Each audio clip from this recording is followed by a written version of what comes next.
masa pianin minlal Kuki YouTube channel na beho jo si zana ibe khawa hele zan pha sona ibe khawa hele sol pha jingka beho jo si adinga jingka pha ka hin bolin tuni ni khwa hi naki bol jing jong hi ai wanga ki bo khanai lo da bol khat ki houlim na to khom ki houlim na tutin hichi hi kain bol dinga hi in hichi i bol na ding wa hi masape na hi i bol di nu hi khoi ham ti hi i het num chi du ta sa no min ji chen ama min akhumin ho ni do diu hin tin masape ni sister masape ni hichi min la Kuki YouTube channel minin lim na kain bole question number 1 na kan do num choi hila mi pi het theding in na hi namin ipi hak ti hi ni sei pi do se ba min te kamin thing nu a hi in kamin ngai cho hela ni ngai thing hau ki ma hi e ipa min amin in he su ke ta win ele na khumin ni sei pi kin lo aga humin cho hi le es hai bung wang ko kang bu bi district nga ong a hi in chule in far area lang ko hi kang bu bi district hi wangin in far to kinai cha ong hi amin hian lang akhumin hi jong le chi te in sei pi ta win ele bana hi insung mi izat na hi ham ti hi ni sei pi kin lo in sung ni zat hi pin do la chun ucha kanu la ka pa chile ucha hi mi gu ka hi ven hin la wang si num ta in kau ali pen pa he athita in ena dan hata wen ke tin na abane hin kau nu mai ni le pasal ni chile ke to ka hi in nu mai te ni hi ali langa hi in athipa he ali pen hi in abana te ni hi nu mai ni a ki zomin chile abana hin pasal ni a ki zomin chile aniau pin ke hi e ipamin ila banin cha kin utin tu tua hi kumizat na ita na kum min sai pi lo ikhat kum hi gomena min hobunga min sa ki dong pa he gomena pa he lo hobunga nga pa hobunga pa hi le 23 running 24 ka hen tai 24 na utile jinai thimo moneta ula ya de ngasu ene tu tua hi le khasim lam panga hi izat chana sima ni sai pi bo le khasim hi BA kana graduate ne te sa ile mo thoi ke povin ai le tu tua hi ipi na bola tu la tu hi ilang ka chun thil ho hal tham ka ko kon ho top so ka koi zin hin la tu lai ta hin ka u ale penu nu ya nu nawa nei de zin ke zalen mol bang ko na YouTuber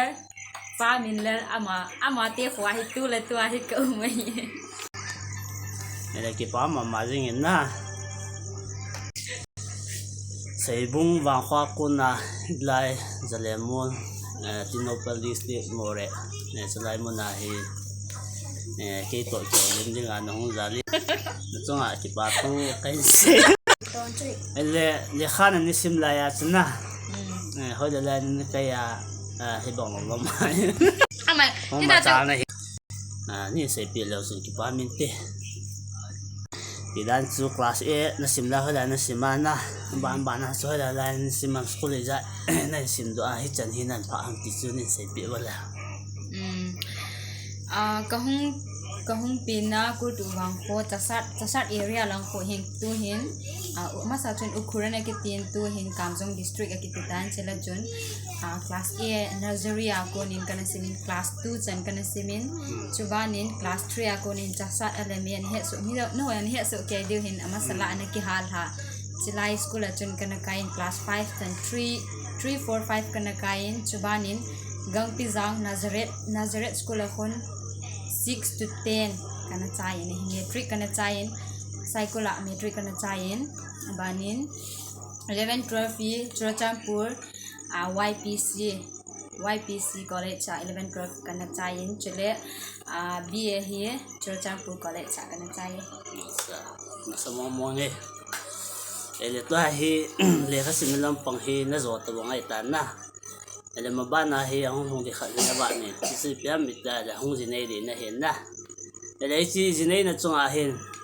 dan thing a jinei na min dan thin lo wa jinei na min na hin te hen ti na hi pon na mi him khat ni tu khat ki ne hi ni chi na tu pa zu dan thing hai zan thing ha ni sai bi ki no bo mi an hang pin atam join dan thing a de hi jong le ai gele pathin ai gun pi chu ki tu lo hin la ai chu ni tu chu dan thing a hin hi jong le pathin ai gun pi lam pi hat pi na hi mo mo nge ele question abana a chen la long hi tan tin tu la ya ding a lin ne ro si thanu na pu bu la de na yang na ve ji de ta sa na mi na ve ji na sa na ka ve ve la bang ka ve si ele question cham cha khat na e sa nan pi pe de Messi or Ronaldo football hi ka ba ji lo zin ka ba be lo zin than ji wang ka po hin la Messi ko amian ko mo lunga ka lung si zin Messi ka tinga me cha bo lang ho Messi fan ho la he Messi fan khat to ko me di chu ni gel do bin lang hi chen chu question thoro na kan bol na hi chen chu hi tan tin ke ka thim nai poin chi question ho hi hong ki pan ti ka hi ji chun sau ta yong kan bol zo pon sam cha kan bol na sunga hi na ho lung dei to ki to lawa ang ka bol do lo na yang tam tam lenga hi jong la ki he thim utin ke ni yong ma ba na khong khang to che na ding ka hong ma cha che na ding in nam pi te ho yo si ning ki thu pi jing vin ti hi ki thu pi na kain thum hin tin tu nia hi chi min dal Kuki YouTube channel a dinga ki houlim na ka hin nei pi nunga thinu changa yong ki pa thu ka hin sein ama hi ama jong hin YouTube khat ane in YouTube min choi hi la thinu sanghum akiti in ji chun hi chi ke YouTube channel na vi ho zo sin jong ama YouTube channel jong hi subscribe ni bon nai lo ba hele subscribe ni bo pi chi te ti yo hi khain se hin tin to hin a chei nei ama ko na ki pa thu se na na ngai thau tin ji chu tu ne ha ai kheu khom na chei na yang tan te